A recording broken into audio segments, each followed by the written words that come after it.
Okay, this is going to be something of a let's play for Ghoul School.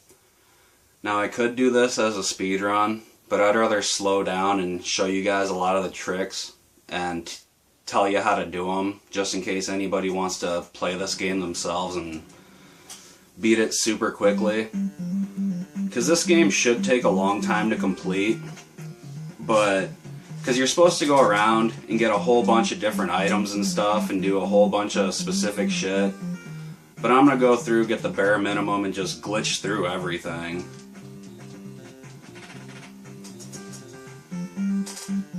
Because really, out of the multitude of items, you only need 2 of them to beat the game.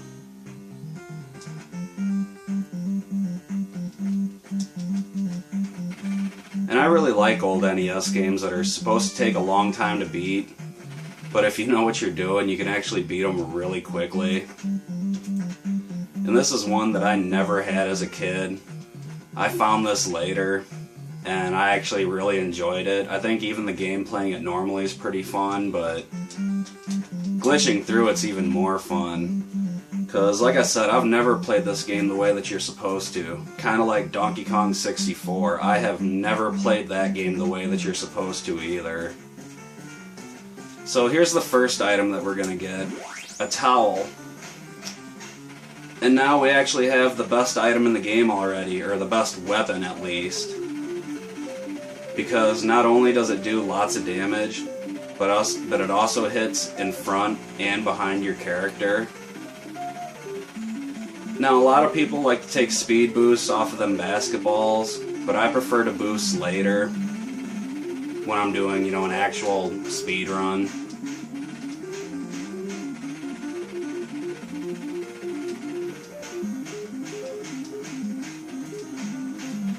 Now here's the only other item that we really need, the spring shoes, because this allows us to just break the game.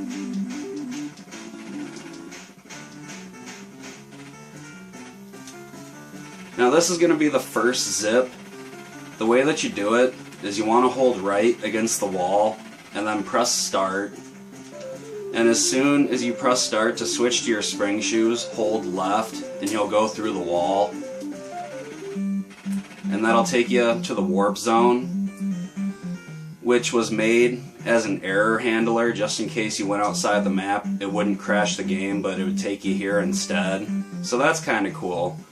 But the warp zone's really handy for a speedrun because it lets you go wherever you want in the game for the most part. So you can skip a lot of shit that you're supposed to be doing. And this is where I like to damage boost, because these guys don't take very much damage, and this is a pretty long hallway. Now we're going to turn invincible. Basically go into the locker and switch from your spring shoes to your sneakers, and it'll put you behind the map, so now you can't take damage from anything ever again.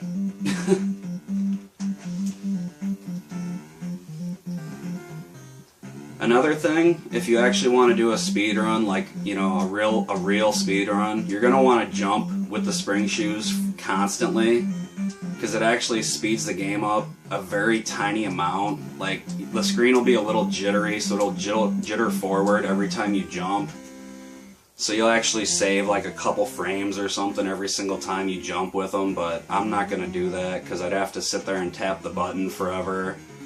And you'd have to sit there and listen to the jumping sound over and over and over. Now here's the other item that we need, and this is the Embalming Fluid. You can get something else besides that, but you need this to actually save the chick at the end. Because you can go to the end without the Embalming Fluid, but then you won't be able to save the chick. So now we're going to go through the wall again.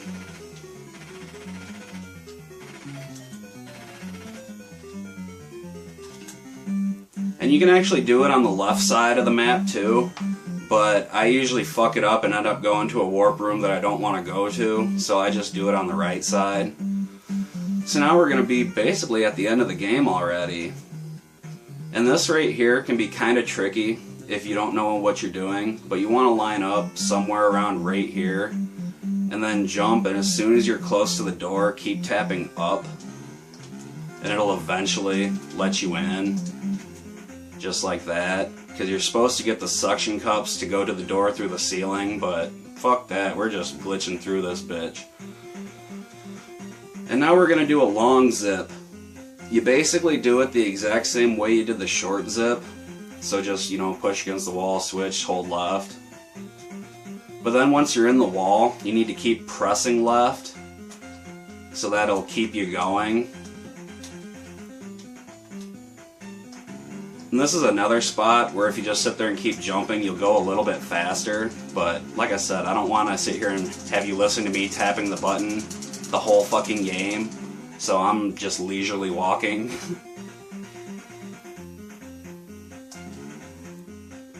So here's the zip without me just showing you, you know, slowing down. Motherfucker. That's actually pressing left really quickly, because that saves a lot of time if you do it like that.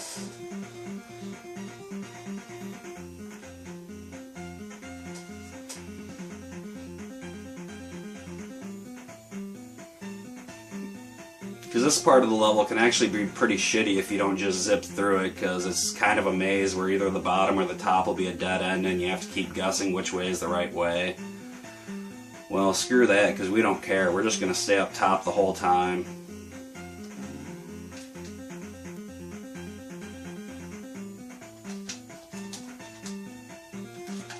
Oh, motherfucker.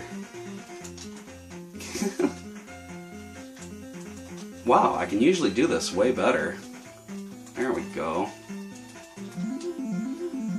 Now this room right here is probably where anybody who played this game will usually quit.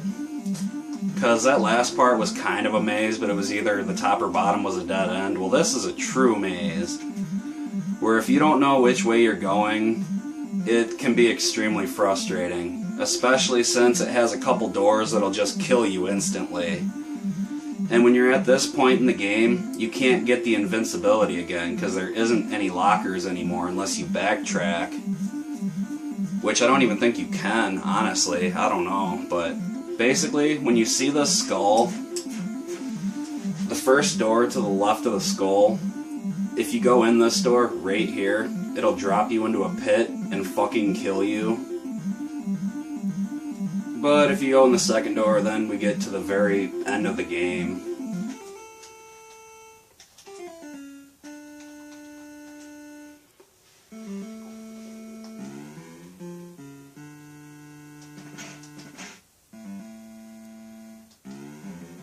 Now we got a grease monkey who sits there and throws wrenches at us and stuff. They're pretty funny. There's a room where they're fixing cars, and that's actually where you get the suction cup shoes, I think.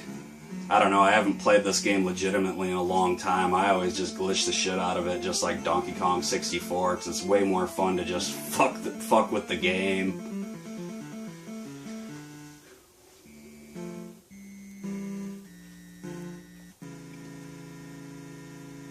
Now what you're supposed to do right here is kill this heart, and it'll let you in this door. Because you can't go in the door without killing the heart.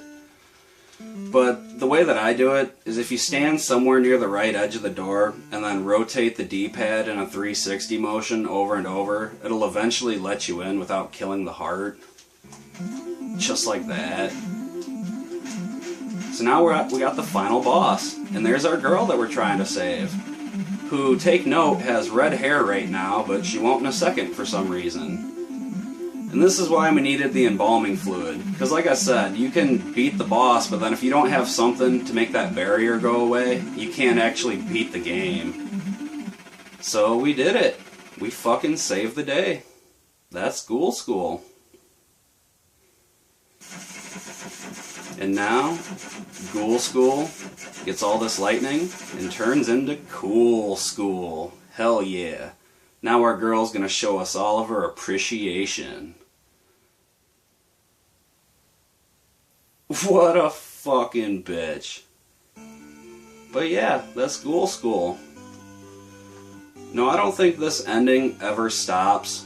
I don't know, I haven't played it on an emulator to speed it up to see if it ever actually ends, but I don't think it does. I think it's one of those games where you actually have to reset the game to start over again, but thanks for watching. See you guys later.